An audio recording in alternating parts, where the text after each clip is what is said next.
making Jude wins easily. Hehe, I've grown stronger. Captain should like me now, right? Ponders Jude, still not giving up chasing Buggy.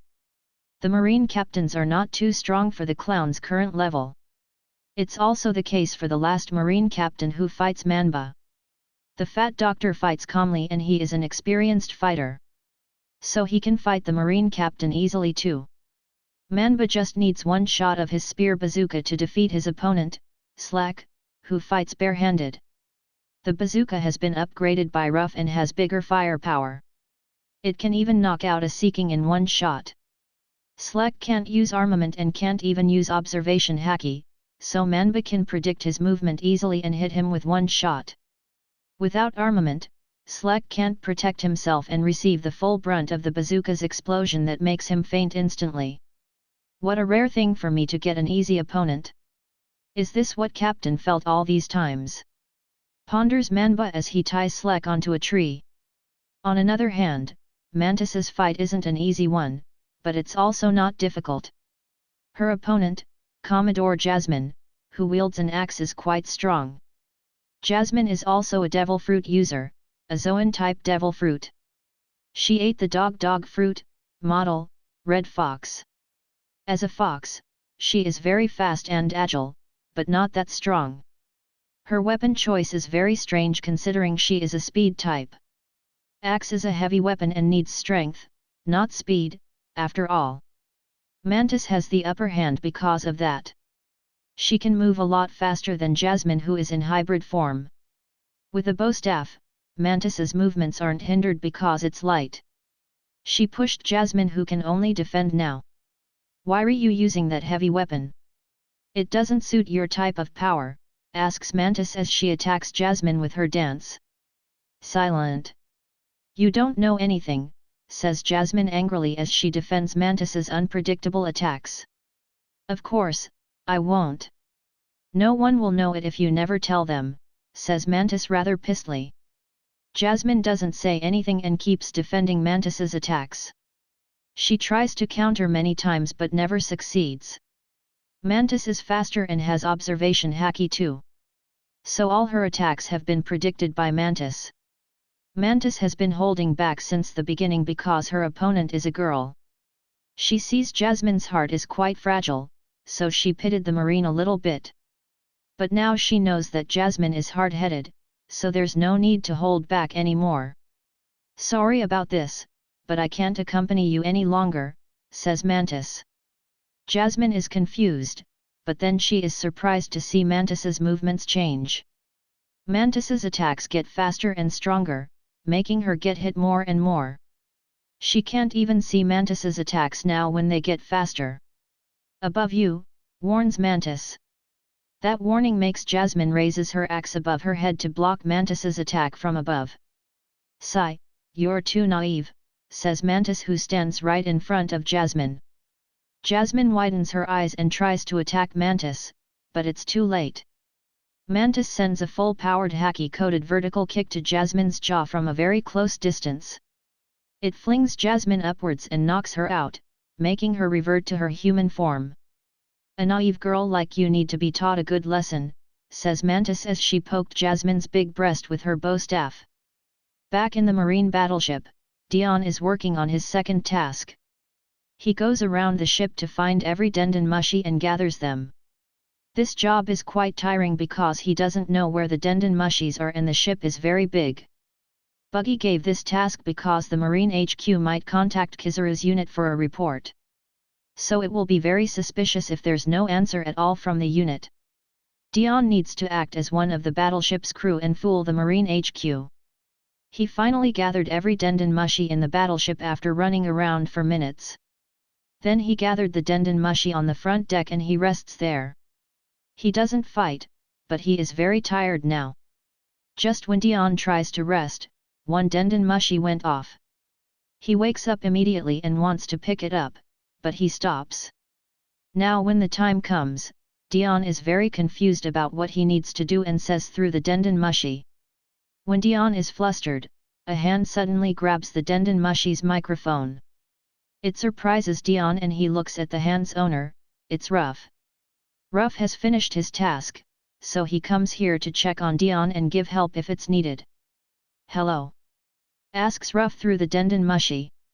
Dion is panicking because Ruff suddenly picks it up and talks. It will be a big problem if Ruff says something wrong. This is HQ, what's the situation over there? Asks the caller from Marine HQ. Wait, please. I'm a chore boy, not the one responsible here, says Ruff with a fake nervous tone. Dion is dumbfounded seeing Ruff's act, but he approves it. What? Chore boy? Where's the ship's captain? Asks the caller. He's having diarrhea and left a few minutes ago, says Ruff. Is there anyone else there? Asks the caller. And no, it's just me. I'm cleaning the room, so no one enters it. Should I give the Denden Mushi to the ship's captain? Asks Ruff. Sigh, no, it's okay. Just tell me what happens there, says the caller. Why yes, says Ruff. Ruff then gives a fake report with a fake nervous tone. The caller isn't suspicious at all because he thinks Ruff is a chore boy, so it's normal for Ruff to be nervous. Ruff finished the call without creating any suspicion. Dion claps his hands after Ruff finished. Great job, Mr. Actor. Ruff smirks and has a smug expression. Leave this task to me, the great Ruff. Chapter 147, Hashoken's Might. The war between Clown Pirates and Kizaru's unit is still not finished. Buggy, Cricket, and Palu still fight their opponents. Their battles are the hardest among everyone's battles. The power gaps between the marine officers are quite big. Manga and Dalmatian are much stronger than the officers below them. The same case applies to Kizaru, who is much stronger than Manga and Dalmatian. Both rear admirals show equal strength and battle powers with Cricket and Palu. Their fights are stagnant and no one gets the upper hand since the beginning. The fights look boring to watch even though they fight with all their powers. This is bad, I can't go on like this. We can't fight these guys for too long or the Marine HQ will send reinforcements. That is the most problematic aspect from Marine, there will be no end of them, thinks Cricket. Palu thinks the same and they start to exert more power in their battle. They need to win before Marine's reinforcements come. Even though Ruff and Dion are trying to fool the Marine HQ, but it won't fool them forever. It's just a matter of time before they realize it and send reinforcement. Cricket hasn't used Hashoken since he started fighting Manga. Now he starts to use it along with both of his haki types. His Hashoken surprises Manga because it's a famous martial art. Hashoken. How can you use it? You aren't from Kano country, after all, says Manga in surprise. Why'd you care on how I can use it? You should care more about this fight, says Cricket as he punches Manga strongly with Hashoken. Manga gets pushed back by that punch even though he has blocked it with his sword. Cricket's punch has become much stronger since they entered Grand Line. It will get even stronger if he uses Hashoken too. But Manga isn't weak enough to get overwhelmed by one punch. As a rear admiral, he is considered as one of the Marine's strongest power. So he won't lose easily against strong pirates like the clowns. Your Hashoken is very strong for someone who stole it from Kano country, says Manga as he attacks Cricket. Cricket blocks Momanga's sword with his haki-coated hand and says, "Stole it? Ha, we never steal it, they gave it to Captain after he beat them in their own game. We got it fair and square." Fair? Very laughable. As if pirates like you will play fair and square, says Manga as he sends another attack. Humph, it's up to you for believing it or not. I just tell you the truth, says Cricket as he dodges the sword before sending an uppercut. Manga evades Cricket's punch by tilting his head to the side. Then he blocks Cricket's knee attack that comes right after the uppercut. Both of them start to fight at close range again and exert more power. Both of them are good at using observation haki. So they can read and predict their opponent's attacks and defend them. They haven't been injured since they started to fight because they can defend well. But Cricket is better at using armament haki than Manga. Most rear admirals can use haki, but they're just proficient at one type. And Manga is more proficient at observation haki. He can use armament though, but it's just the basic colorless armament. Cricket keeps attacking with his Hashoken and armament haki, while Manga keeps blocking the attacks with his sword. Their fight is still stagnant, but then it changed when they hear a weak cracking sound. Crack! They look at the source and see it coming from Momanga's sword. It has a visible small crack that caused that sound. But it also has many thin cracks that they didn't realize. Manga widens his eyes and Cricket grins happily. Cricket's strong attacks have caused the sword to crack slowly. It is a high-quality sword because it can survive this long without good armament coating. You have a good sword, but this is the end, says Cricket as he prepares a big attack. No, this won't be the end, says Manga very seriously as he tries to coat his sword with his imperfect armament that still doesn't have any color. Manga keeps trying as Cricket prepares his punch. Cricket then rushes at Manga with his right hand's fist ready. EAV.C. Hashoken secret technique, coiling dragon, says Cricket. Cricket sends a full-powered punch toward Manga who tries to block it with his sword. He spins his fist at the last moment before hitting Momanga's sword, which creates an image of a yellow Chinese dragon that coils on his hand. And right before the punch hits Manga, the sword turns blackish. He improves at the last moment. What a guy. But it is too late for this battle, thinks Cricket.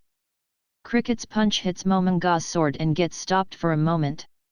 But then it destroys the sword completely and shatters it into pieces.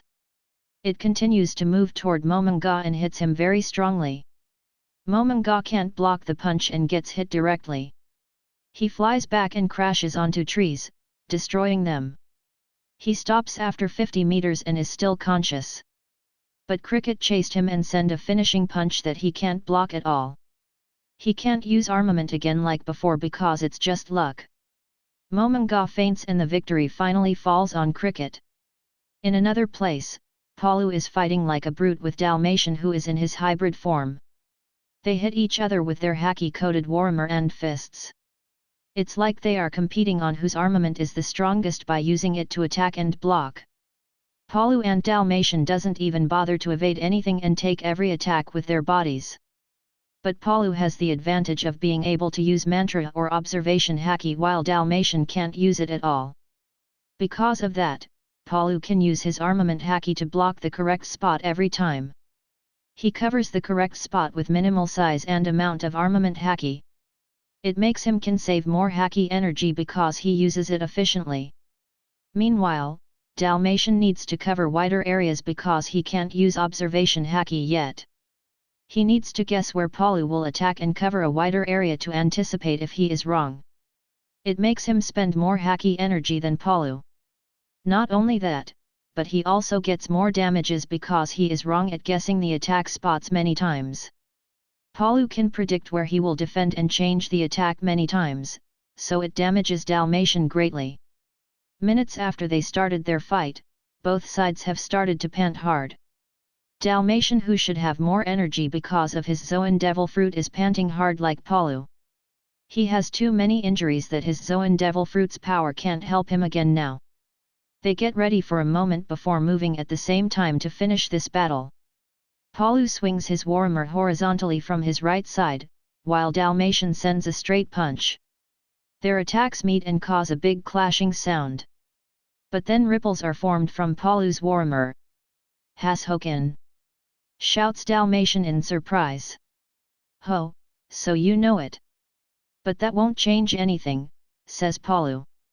Palu exerts all his power and Dalmatian can't hold it anymore. Dalmatian flies back and hits a big boulder, destroying it. He coughs a lot of blood and fall to the ground weakly. He looks at Palu in disbelief before fainting. Palu puts his warhammer on his shoulder and says, "Phew, Captain and Cricket are right. This Hashoken is very useful for me. Luckily, I trained it since we entered Grand Line.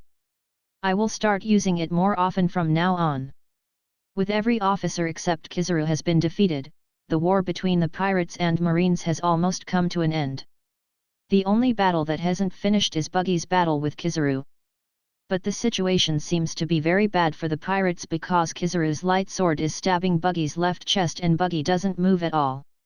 "It's done," says Kizaru as he lifts Buggy like a skewered meat using his light sword. Chapter 148, Surprising Kizaru. Everyone's battle has been finished, except for Buggy's battle with Kizaru. Their fight is the one that caused the most destruction to their surrounding. They have a lot more power than anyone else in their groups. But their battle seems to have finished already now.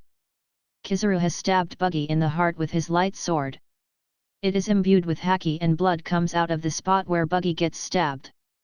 So he is sure that Buggy is dead now.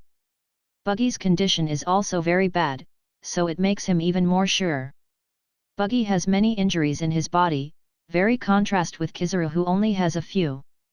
The lightman has inflicted more damage on Buggy as he is still too fast for Buggy. Kizaru dispels his light sword after lifting Buggy's body. It makes Buggy falls on the ground and lay there weakly. Then Kizaru puts his hand in his pocket to take a denden mushi. He is just about to call someone with it when a flying slash suddenly appears from below and cuts the denden mushi in half. The slash also cut his right hand and caused a deep wound. It really surprises Kizaru and he looks down at Buggy who grins while lying on the ground. "Too bad it doesn't cut your hand fully and just created a wound. But it is deep, so you won't be able to use your hand like before," says Buggy as he gets up. "You are still alive?" asks Kizaru in a real surprised tone.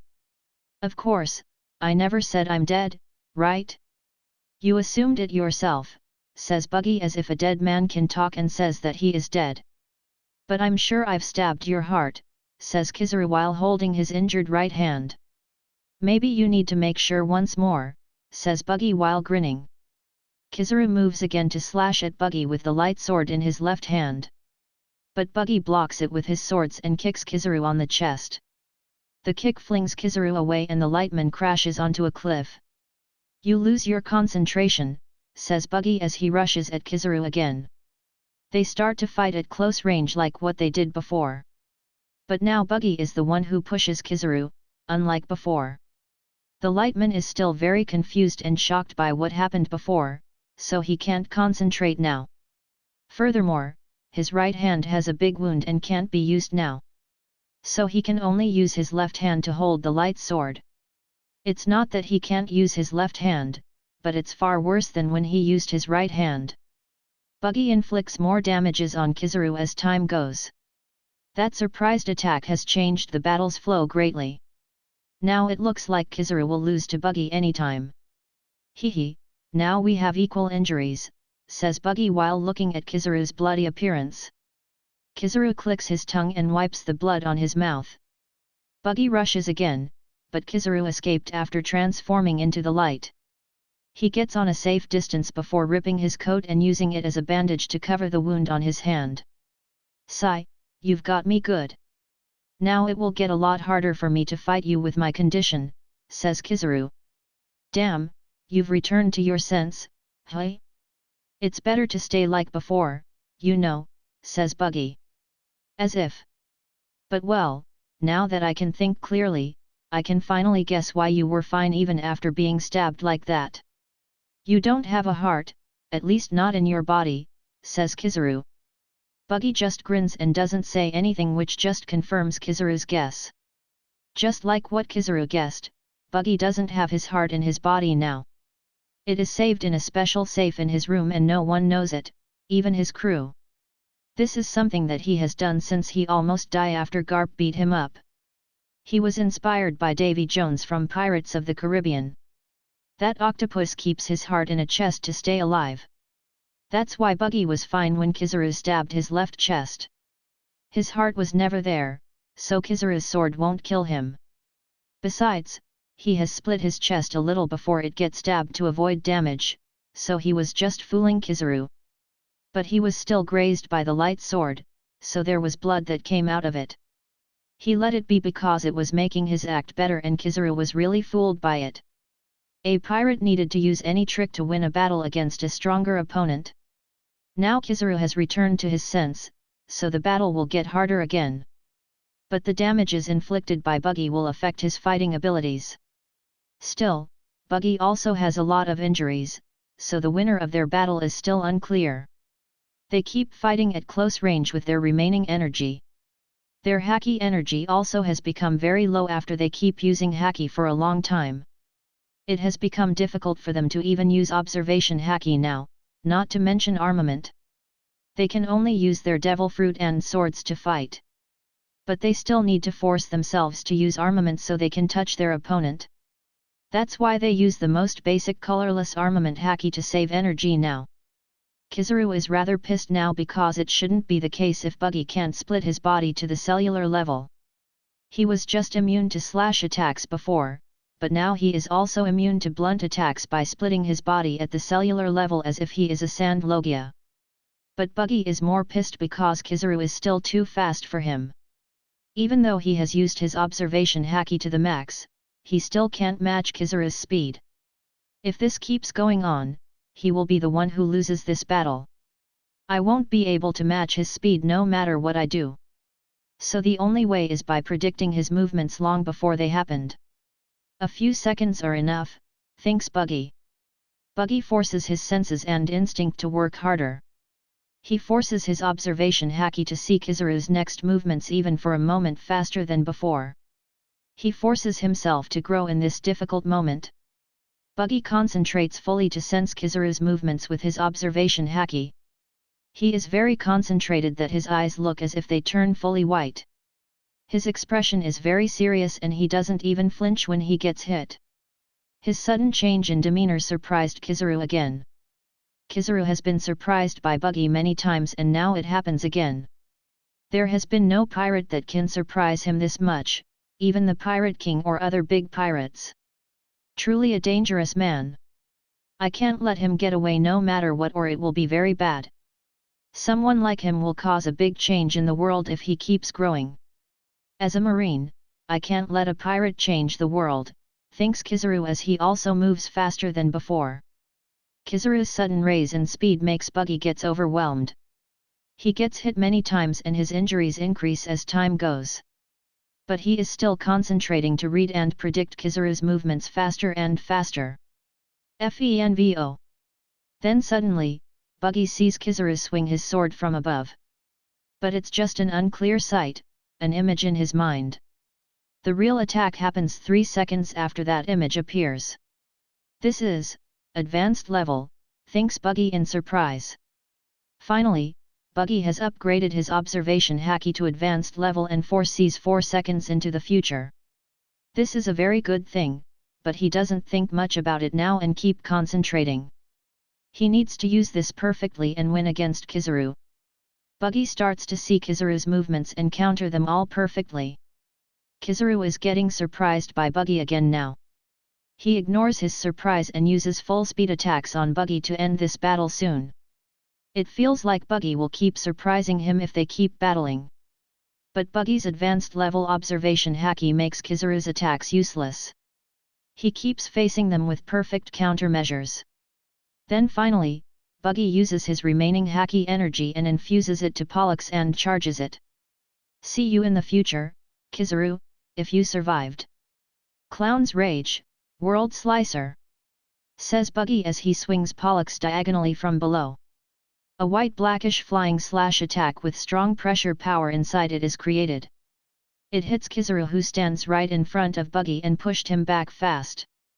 Kizaru blocks it with his sword, but it gets destroyed fast. So it hits his body, but he has covered it with armament haki. Too bad that his haki energy is low, so he can't make a strong and tough haki.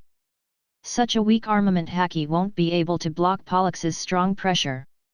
It finally breaks the haki and cuts Kizaru's torso, creating a very deep diagonal wound. Kizaru's fly finally gets stopped by a boulder that gets destroyed by his fast fly. He falls to the ground and lay on his front with blood gushing out of his body. He raises his head with the little energy that he has and looks at Buggy before losing consciousness. Finally, says Buggy as he looks at Kizaru before he also falls on his front after gaining victory. Chapter 149, Dream. Hey, B, wake up, says Belmere. Hey? B Bell? Is that you? Where is this?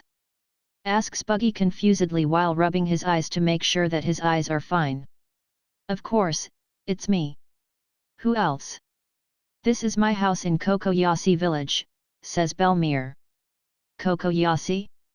Shouldn't I in Grand Line and just have a fight with Kizaru? Where are the others? Asks Buggy confusedly. What are you talking about? You've lived here for a few weeks, you know. And what do you mean by the others? Everyone lives in this village too now. Wait. Don't tell me you have another woman. Are you cheating on me? Asks Belmere angrily while shaking Buggy's collar. And no way, I wouldn't dare. How can you suddenly come to that conclusion? You're the only woman that I love, says Buggy while hugging Belmere. Humph, I don't believe it. All right, I've decided, I will watch over you myself, so I will leave the marine and join your crew, says Belmere. Really? Ha ha ha, that's good, leave that bad organization. Ha ha ha, now I can do what Cricket always does on the ship, says Buggy happily. What is it that he does? Asks Belmere confusedly. This, says Buggy as he puts his lips on Belmere's lips. Meanwhile, in a room on Little Hunter, the clowns are stunned by what they see. Hey, should we wake him up? Asks Palu. The others look at each other and don't know what to answer, except Cricket. Do you want him to kill you? Asks Cricket back. They all shake their head immediately. Then let's just act as if nothing happens here. Remember, nothing happens in this room, erase your memory. Ask for Enel's help if you can't do it yourself, says Cricket. They all nod and look at what happened again before leaving the room together. What they see is Buggy, who is full of bandages, sleeping on a bed and kissing a pillow intensely. He was also sleep-talking as if he is talked with his girlfriend before. Everything that happened before is just Buggy's dream, not the real thing. He dreams about meeting Belmere after more than a year. Too bad that he shows what he's dreaming about in the real life and his crew see it all. He will be very embarrassed if he knows what happened. His crew knows that and knows that he will kill them because of that. So they choose to keep silent and forget what happened to save their lives. The clowns have left the island where they fought with Kizaru's unit. They shouldn't be able to leave that fast because their log pose hasn't been set. But Dion has found a log pose in the marine ship and it has been set to the next island. The marine unit must have stayed there for a few days. He also stole some eternal poses that the ship has and left no navigational tool there. He even took every Denden Mushi on the battleship and threw them away. So now the marine unit can't leave the island until Marine HQ realize that something is wrong and sends help. You're very evil, Dion. It might take a few days before their HQ realizes that something is wrong, says Manhwa. What do you mean by that? We are pirates, so we are evil. Besides, I did that for our safety. If they can call their HQ, then another unit will be sent to us on the next island, says Dion. Oh, you're right. Hehe, you're very smart and evil, says Manhwa. Why'd you keep saying that I'm evil? Asks Dion with a sweat drop. Manhwa whistles as he walks away and goes to the infirmary. They keep sailing to the next island while doing their jobs. Only Buggy gets hurt a lot in this war, while the others are fine. It's a very strange thing that happens to them. When Buggy has an easy fight, the others have hard fights. Now when he has a hard fight, the others have easy fights. Buggy wakes up at night after having a long dream with his beloved Belmere. He's very happy with that even though it's just a dream. But someone is not too happy by that. Jude is very jealous of Belmere even though she is just appearing in Buggy's dream. The Ash girl still hasn't given up on Buggy even though he clearly refused her. The others can't do anything about it and just let her do what she wants. They all thought that she will eventually give up, but it's very impressive that she hasn't given up until now. Buggy meets with the crew and asks what happened after the war. They explain it to him while having dinner together. Buggy approves their decision to leave immediately using the stolen log pose. It is the best move to choose in that situation. If they stay there any longer, they might need to fight again. The Marines might have a way to call for help and it will be a big problem for them. The reinforcements won't just be any unit, it will be another Vice Admiral unit or even Admiral. The next island will be the last one before Sabayati. That means it is rather close to Marine HQ. We really need to avoid making trouble there or they will send someone stronger than Kizaru, says Buggy. The clowns nod and have serious expressions.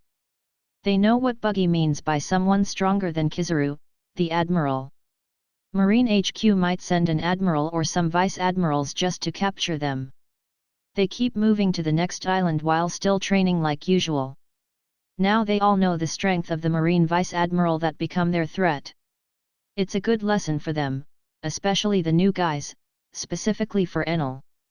Enel now starts to have his pride lowered after being trashed by Kizaru easily. He also finally know that he is still very weak in the sea. What happened to Buggy has shocked him greatly because he sees his captain as someone invincible, but it's never the case, no one is invincible.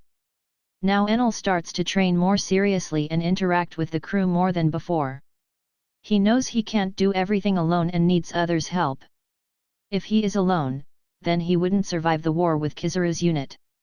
The crew is happy about that because now they are more solid. That is one of the most important things that a crew should have. A crew that isn't solid will get destroyed easily, from outside or even inside. For the next 9 days, they fight with grand lines weather before finally arriving on the next island. It's a medium-sized island that has a big town on it. The town is very lively and many ships are seen on the coastline. What a lively place, says Dion. There are too many people there. Their voices are hurting my ears, says Enel while covering his ears. Take this chance to train your control over your mantra and devil fruit. Your ears are hurt because you can't control them correctly. A good mantra and devil fruit user should be able to activate or deactivate their power at will. Your devil fruit power forces your mantra to keep active the whole time. That's why you hear everyone's voice and can't filter them, says Buggy. It's easy for you to say that, but I've tried to do that every day. There's no result at all until now and it gets even worse, says Enel. Buggy suddenly puts a bracelet on Enel's left wrist. Enel now can't hear the voices again, but he suddenly lay weakly on the floor. He looks at Buggy for an explanation. A bracelet coated with sea stone. It will nullify your devil fruit power, so you can start training your mantra first, says Buggy. The sea stone effect is too great on Enel that he can't even move his mouth to talk. Buggy grins seeing that. The bracelet only has 20% sea stone in it, but Enel is relying too much on his devil fruit since he ate it, so he gets weakened a lot. It's time to upgrade your training, says Buggy while grinning. The clowns also grin as they leave Enel on the ship after they dock on the island. Enel can only curse in his heart as he tries to move but still fail. Those bastards, I will electrocute them after this thing gets off me, think Enel. Chapter 150, Sculpture. After leaving Enel on the ship, the clowns explore the island. Enel will guard the ship, so there's no need to worry. They're sure he will be able to move and take off the bracelet after he gets used to it. This is a medium-sized island that is named Kuno. It has a big town on it with the name of Unani. By looking at the citizens and buildings here, Buggy gets reminded of ancient Greece. This unique style has become a tourist attraction and this town's biggest source of income. The clowns split and go in groups or alone based on their purposes. Cricket goes with Mantis like usual. Ruff goes with Manba and Palu because he is the weakest and might be in danger if he goes alone. Dion goes alone to find information in black market. Buggy wants to go alone, but Jude is following him and gets very clingy. He doesn't know why she suddenly acts like this now. But the others know that she felt insecure after Buggy dreamed about his beloved Belmere. He has tried to make Jude stop clinging to his arm, but she doesn't budge. So he let her be and just explores the town with her. It's not a problem if she just clings on his arm and doesn't act more extreme. Captain, do you think our bounties will raise? Asks Jude. Yeah, it will be strange if they don't raise it. Kizaru is one of the strongest vice admiral who is also a candidate to be the next admiral. Manga and Dalmatian also can be vice admiral in a few years, so their strengths are unquestionable. For us to defeat them has shown that we are a bigger threat than what they thought. So they'll surely raise our bounties, says Buggy. Will I get more than 100 million now? Asks Jude. I don't know. That's up to Marine officers, not me, says Buggy. Hehe, I want to get more than 100 million and get very famous, says Jude. Ooh, that means you are ready to be noticed by the admirals, hey? Asks Buggy teasingly. Admirals? Asks Jude confusedly. Yeah, rookie pirates who get 100 million before entering New World are the superstars of their generation and called supernova. The Marine and WG consider them as pirates with the greatest potential and become priorities to be obliterated. That means even admirals will notice them and might even attack them personally, says Buggy. Why, you must be joking, right? Asks Jude nervously. You can check it for yourself later if you don't believe me. But we already have 4 supernovas in our crew while many crews don't even have one. It makes us big threats for Marine and they put us as priorities above the others. The only crew beside us who has some supernovas are red hair pirates, says Buggy. Isn't that your friend's crew? Asks Jude to divert the topic from her. Yeah, Shanks and 3 of his crewmates already have more than 100 million on their heads, just like us. He has 489 million, Ben Beckman has 247 million, Usopp has 186 million, and Lucky Roo has 145 million. I don't know if we will have higher bounties after this, but our last bounties are lower than them. So at least the Marine prioritized them more than us before, says Buggy. Then, we will be the first priority if our bounties surpass them after this. Asks Jude. That's right, says Buggy while grinning. Jude gets frightened and hugs his arm even tighter. It makes him feel 2 soft round things on his arm, which he likes. But he can control himself as he remembers about Belmere and his dream some days ago. Sigh, it's been a year since I left her. I hope nothing goes wrong and she is fine now, thinks Buggy. Buggy and Jude walk around the town while buying some local specialties. They also buy and wear the local fashion style like other tourists. Buggy even pays a sculptor to sculpt him like a Greek god. Luckily, he has a muscular body, so the sculpture will be good. The sculptor is also happy to sculpt him because his body proportion is good. He also has a unique nose and the artist likes it because no one else has it. Jude is mesmerized by Buggy's pose that she hires a photographer to take many pictures of him as collections. He can't do anything about it even though he is disturbed because he needs to stay still. After the sculptor finished the sculpture, Buggy tries to take the camera. He wants to destroy it but Jude protects the guy and he escapes. Buggy is pissed, but he let it be and just pays the sculptor before taking his sculpture back to their ship. Enel is sweat dropping when Buggy returns with the sculpture. He doesn't understand why Buggy even wanted something like that. It's also just made of stone, not the shiny gold which Enel start to like a lot. Gold? Ha, not every beautiful thing needs to be made of gold. Your taste is too shallow, buddy, says Buggy. But it's still better than stone. This thing is too fragile, says Enel. That fragility is what makes it even more valuable. If it breaks, then nothing can be done anymore. But if a gold sculpture breaks, you just need to melt it and make a new one from the same material, says Buggy. Whatever, I still like gold more than stone, says Enel as he holds his new gold staff. Enel make the gold staff after he fought the 2 marine captains who used sea stone-coated weapons. He can't get touched by such weapons, so he needs something to block it. His choice fell on staff because he used it in the past. As for the material, he picked gold because he has started to like the shiny thing since seeing it for the first time. It reminded Buggy that Enel also likes gold in the canon. He also can manipulate gold using his lightning's heat. But his current proficiency is too low to do that, so he asked Palu to make the staff for him. Hey, remember that gold staff is worth your pocket money for 5 months. So I don't want to hear you asking for money in the next 5 months.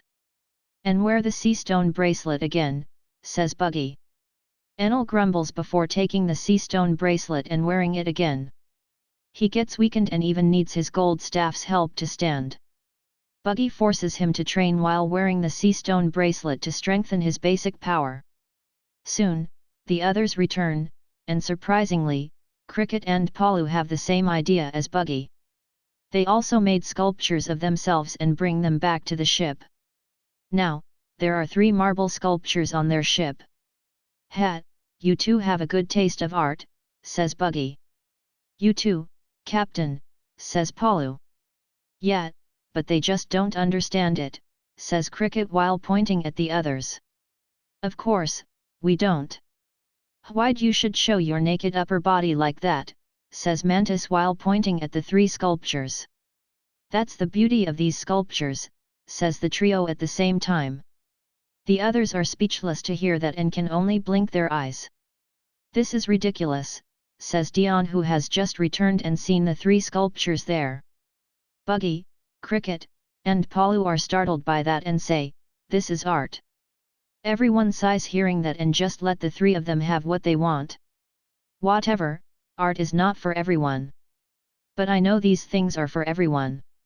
I have our new bounties that were released 3 days ago, says Dion while putting some papers on the floor. Everyone gathers around the papers and looks at them. Buggy the Clown, 500 million. Mont Blanc Chestnut Cricket, 275 million. Black Hammer Palu, 210 million. Mantis the Dancer, 130 million. Ash Girl Ariella Jude, 81 million. Fatman Manba, 69 million. Enel the Thunder, 65 million. Rainbow Hair Bunglan Dion, 57 million. Total, 1.387 billion. They got some good raises there, especially the trio who just have their sculptures made. This makes everyone happy, so they hold a party like usual. But now, their crew is being noticed by many big forces.